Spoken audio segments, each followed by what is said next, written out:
বন্ধুরা, 31শে জানুয়ারিতে বলেছিলাম যে একটা দুঃখী মেয়ের গল্প বলবো।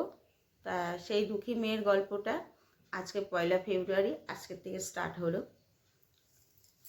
আজকে 1 পার্ট। তা সেই দুঃখী মেয়েটা যখন জন্ম হলো Kolkata medical hospital, bed number ছিল 302। তা মেয়েটা যখন জন্ম নিল তখন তার বাবা দেখতে গেল না। একদিন যায়, দুদিন যায়, 3 দিনের দিন মেয়েটার জেঠু পিসি সবাই বলছে যা মেয়েটাকে দেখে আয়। তা ও আর যায় না। তা জেঠুর অনুরোধেই তখন গেল। জেঠু একটা লাল টুকটুকে জামা কিনে দিল। তা সেই জামাটা নিয়ে যখন সিঁড়ি দিয়ে গুটি গুটি পায়ে উপরে উঠছে, জানি না তার ভেতরে কি কৌতূহল হচ্ছিল, তার ইচ্ছে ছিল কি ছিল না সেটা সে নিজেই বলতে পারবে। তো যাই হোক, যখন গিয়ে বেডের সামনে দাঁড়ালো আর যখন মেয়েটাকে দেখলো, 1 সেকেন্ডের জন্য তার চোখের আড়াল আর মেয়েটা হতে পারলো না। সেই বাবা, যেই বাবা 2 দিন ধরে যাচ্ছেই না দেখতে। বাড়ির সবাই দেখেছে, কিন্তু বাবা যাচ্ছে না মেয়েকে দেখতে। আর যেই দেখেছে, সেদিন 3 দিন ছিল, 5 দিনের দিন ছুটি দেবে, কেন মেয়েটার মায়ের সেলাই পড়েছিল, তাই জন্যে 2 দিন রাখতে চেয়েছিল। বাবা তো নাজেহাল, না রাখবো না, এখনই নিয়ে যাব।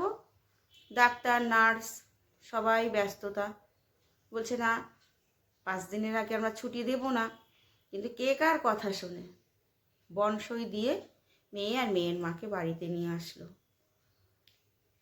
তা সেই মুহূর্তের থেকে মেয়েটার বাবা যতদিন বেঁচে ছিল তার চোখ আড়াল করতে দেয়নি। যাই হোক, সেই গল্প তোমাদের বলবো। যে বাবা দেখতে যায়নি সে বাবা চোখের আড়াল আর করতে পারলো না। এরকম করে দিন যায়, সেই মেয়েটা বড় হচ্ছে। বড় হতে হতে তখন মোটামুটি বসতে পারে। রাম ছাগল গলায় সেই বড় ঘন্টা বাজিয়ে বাড়িতে এসে দুধ দুইয়ে যেত, সেই দুধ মেয়েটা খেত। বাড়িতে এসে রাম ছাগল সমেত আর রাম ছাগলের মালিক এসে ঘন্টা বাজিয়ে বাড়িতে ঢুকতো, তারপরে দুধ দুইয়ে তারপরে দুধ মেয়েটার মাকে দিয়ে যেত, সেই দুধ মেয়েটা খেত। তো এরকমই একদিন বেশ অনেকটা বড় বলতে কি 1-1.5 বছর হবে। তার মাঝখানে আর একটা কথা বলি। যখন মেয়েটা বসতে শিখলো, বাবা কি করেছে, সামনে দোকান আর পেছনে ঘর, দোকানপাট সব বন্ধ। বন্ধ বলতে গেলে ভুল কথা বললাম, দোকানপাট বন্ধ নয়, সে আর দোকানে বসে না। সে দোকানে বসে না, কারিগররা রয়েছে, 18টা কারিগর ছিল, কারিগররাই দোকান সামলাচ্ছে। আর তিনি কি করছেন, যখন বসতে পেরেছে মেয়েকে ঘাড়ে চড়িয়ে কোথায় হাতিবাগান, কোথায় হেদুয়া পার্ক, কোথায় গড়িয়ার মোড়, কোথায় ভিক্টোরিয়া, এই নিয়ে ঘুরে বেড়াতো। তার ঘোড়াই ছিল মেয়ে, কাঁধে নিয়ে ঘোড়া। তাই এই করে করে অনেকটা দিন হয়ে গেল। একটা তখন বছর হয়তো 2-1 কি 1.5-2 হবে। খাটে বসিয়ে রেখেছে, নিচে নেমে গেছে। কি হয়েছে, খুব কাঁদছে। আর মেয়েটার বাবা কি করলো, দৌড়িয়ে দোকান থেকে এসে মেয়েটার মাকে 2 গালে 2 চড় মেরে দিল।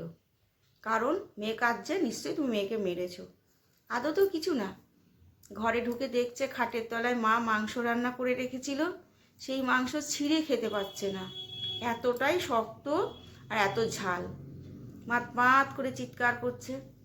বাবা তখন কি করলো, মাকে বললো পরিষ্কার করে দিতে। পরিষ্কার করে নিয়ে বাবা চলে গেল মেয়েটাকে কোলে করে নিয়ে সেই গ্র্যান্ড হোটেলে কলকাতায়। হয়তো অনেকেই ভাববে ওটা গল্প নয়, সত্যি ঘটনা। নিয়ে গিয়ে সেই হোটেলে গিয়ে বলল সব থেকে নরম তুলতুলে ঝাল কম সেই মাংস দিতে। সেই মাংস মাটির ভাঁড়ে করে নিয়ে আসলো, এনে মেয়েকে দিল, মেয়ে খেলো। এরকম অনেক ছোট ছোট ঘটনাই দুঃখী মেয়েটার জীবনে আছে।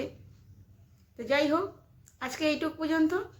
আবার কালকে আবার নতুন একটা এপিসোড নিয়ে আবার তোমাদের সামনে হাজির হব। ঠিক আছে বন্ধুরা, টাটা, ভালো থেকো। আর গল্প শুধু শুনতেই থাকো, ঠিক আছে? ভালো থেকো।